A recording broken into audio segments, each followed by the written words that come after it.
Bonjour les enfants.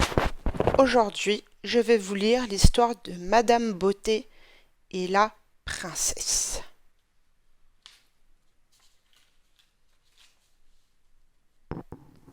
Madame Beauté, comme son nom l'indique, était très belle. Elle portait de magnifiques chapeaux et vivait dans une somptueuse demeure. Et comment savait-elle qu'elle était la plus belle? Grâce à son miroir magique. Chaque matin, Madame Beauté lui demandait: Miroir, qui est la plus belle? Vous êtes la plus belle entre toutes, répondait-il. À côté de la somptueuse demeure de Madame Beauté se trouvait un château, qui était inoccupé depuis de nombreuses années. Un jour, en allant faire des emplettes, Madame Beauté remarqua un écriteau, vendu, accroché au portail. Je me demande qui va habiter là, songea-t-elle. Le jour suivant, elle eut sa réponse. Madame Beauté fut réveillée par une fanfare de trompettes. Par la fenêtre, elle vit 3 camions de déménagement et un superbe carrosse tiré par des chevaux, s'acheminant en cortège jusqu'au château. Une princesse venait emménager à côté de chez elle. Au début, Madame Beauté était très excitée. Vivre à côté d'une princesse va me rendre encore plus belle, disait-elle en faisant les 100 pas.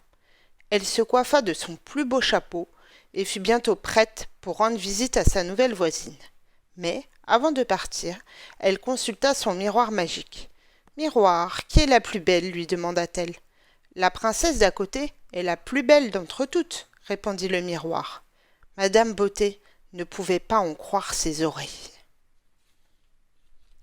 Madame Beauté observa la princesse pendant tout le reste de la semaine.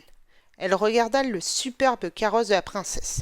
Elle étudia la splendide couronne de la princesse. Et elle remarqua la magnifique robe de la princesse. Madame Beauté devint de plus en plus jalouse de sa nouvelle voisine. La semaine suivante, Madame Beauté alla faire quelques courses. Elle acheta un carrosse étincelant avec 4 chevaux, un chapeau de princesse et une splendide robe avec une traîne.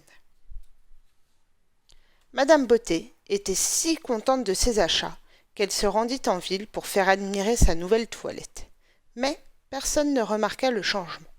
Bonjour, Madame Beauté, dit Monsieur Heureux, sans complimenter sa tenue. Savez-vous que la princesse va bientôt venir en ville? Je suis si impatient. Madame Beauté, très déçue, rentra chez elle et se regarda dans son miroir magique. Je suis très belle, se dit-elle en admirant son reflet. La princesse d'à côté est la plus belle entre toutes, répéta le miroir. Et, si je puis me permettre, votre accoutrement est ridicule. Madame Beauté était consternée. Mais que faire? Le jour suivant, elle trouva une solution en lisant le journal. La princesse y avait passé une annonce pour employer un cocher, une servante et un majordome. Madame Beauté sourit malicieusement.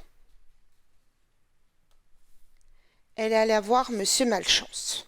La princesse a besoin d'un cocher, lui dit-elle. Ce serait un travail parfait pour vous. Vraiment? Dit Monsieur Malchance en brisant accidentellement une fenêtre, et il se hâta en direction du château pour présenter sa candidature. Madame Beauté alla voir Madame Tête en l'air pour lui suggérer d'être la servante de la princesse. Vraiment? Dit Madame Tête en l'air en se ruant en direction du château aussi vite qu'elle pouvait. Enfin, Madame Beauté rendit visite à Monsieur Méli-Mélo, qui était très excité à l'idée d'être le majordome de la princesse, bien qu'il se trompa plusieurs fois de trajet pour se rendre au château. Quand Madame Beauté revit la princesse, elle comprit tout de suite que ses 3 amis avaient été embauchés. Monsieur Malchance avait eu un accident de carrosse et l'avait fortement endommagé. Madame Tête en l'air avait brûlé la robe de la princesse en la repassant. Il y avait fait un énorme trou. Et Monsieur Méli-Mélo avait confondu sa couronne avec le pain. Il avait mis le pain dans le coffre-fort et la couronne dans le four. Celle-ci avait fondu. La princesse n'était plus du tout la plus belle. Madame Beauté se posta devant son miroir magique. Miroir, qui est la plus belle? Demanda-t-elle. Madame Beauté est la plus belle entre toutes, répondit-il d'une voix traînante. Je le savais, cria Madame Beauté. En revanche, continua le miroir, j'ai entendu dire qu'une reine allait bientôt s'installer ici. Et voilà les enfants, c'était l'histoire de Madame Beauté et la princesse. À bientôt pour de nouvelles histoires.